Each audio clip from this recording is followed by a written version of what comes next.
If you've ever been around church at all, then you're bound to have heard things like blessings and prosperity.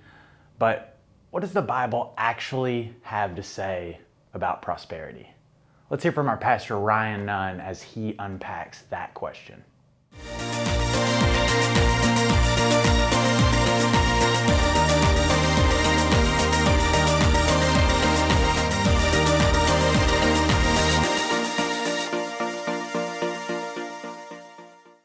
Have you ever just wanted to be home?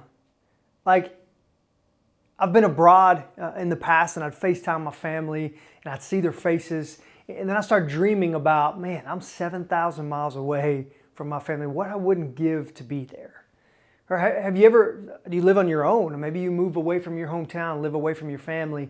And you ever get sick to where you're just really sick and more than anything, all you want is maybe your mom or your grandmother. I know my sister, when she gets sick, she lives out of town, she'll say, I just want to come home and I want to be with my mom and my grandmother. It's an interesting dynamic what home brings to the table. Like, it brings this odd level of comfort. It brings this odd level of peace. And it brings this deep sense that things are just going to be okay.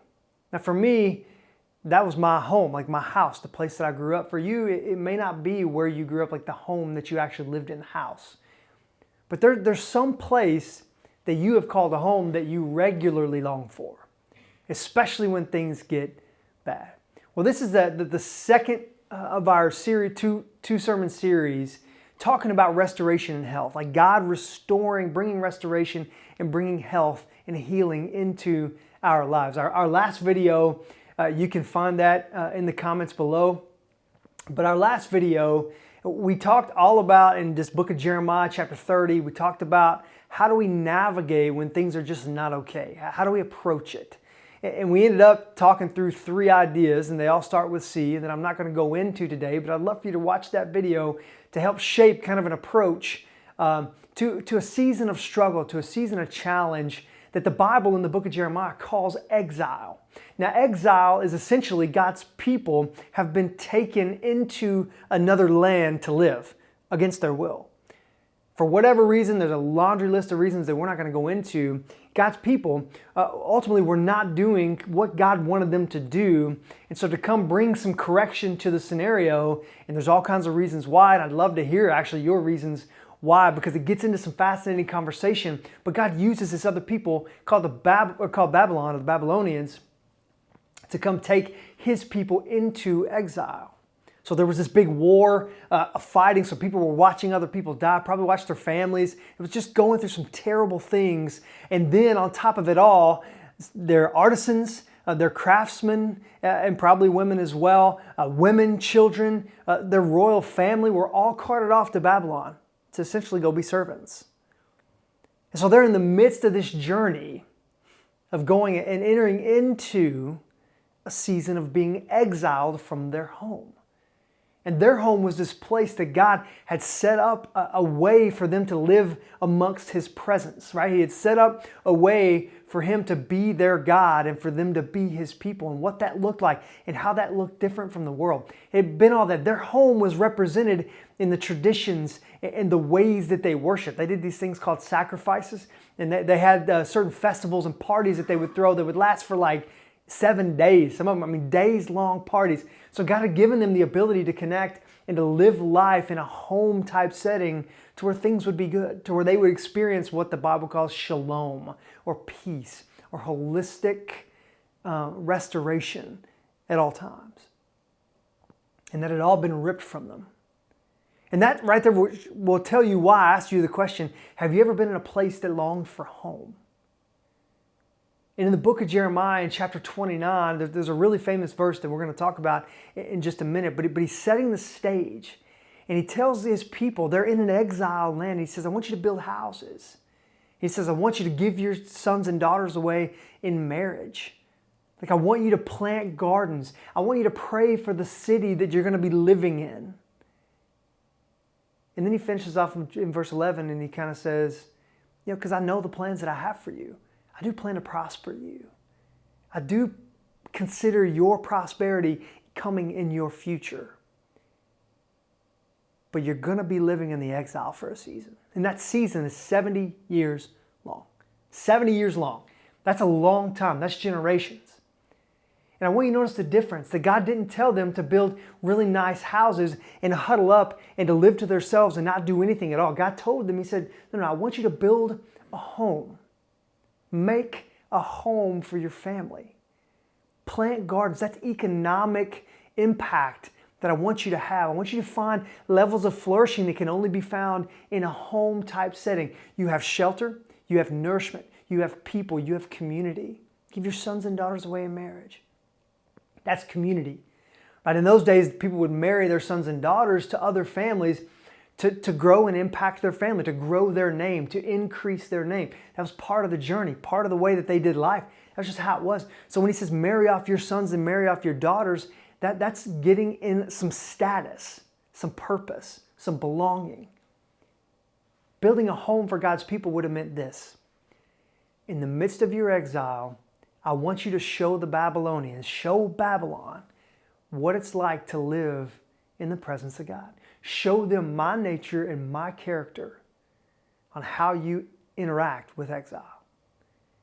And then he has this line, he says, grow in number. Increase in number.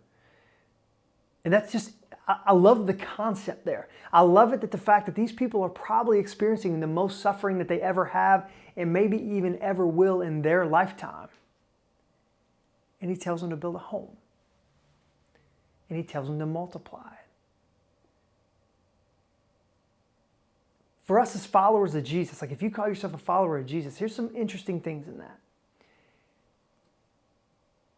We have a unique opportunity in this moment in history, to read a story like this, to read a passage in the Bible like this, in the midst of all of our suffering that we may call suffering. Maybe you call it inconvenience. Maybe it's not real suffering. Maybe it's just incredibly inconvenient. But what I know is there seems like there's levels of suffering whenever we walk around and nobody can have an opinion. Like nobody can have a well thought out, expressed way of viewing this life and these situations that we're viewing, whether it's politics or COVID or whatever it is, that we've almost stripped each other of the right and the ability to have an opinion and a voice. And that feels a lot like suffering to me.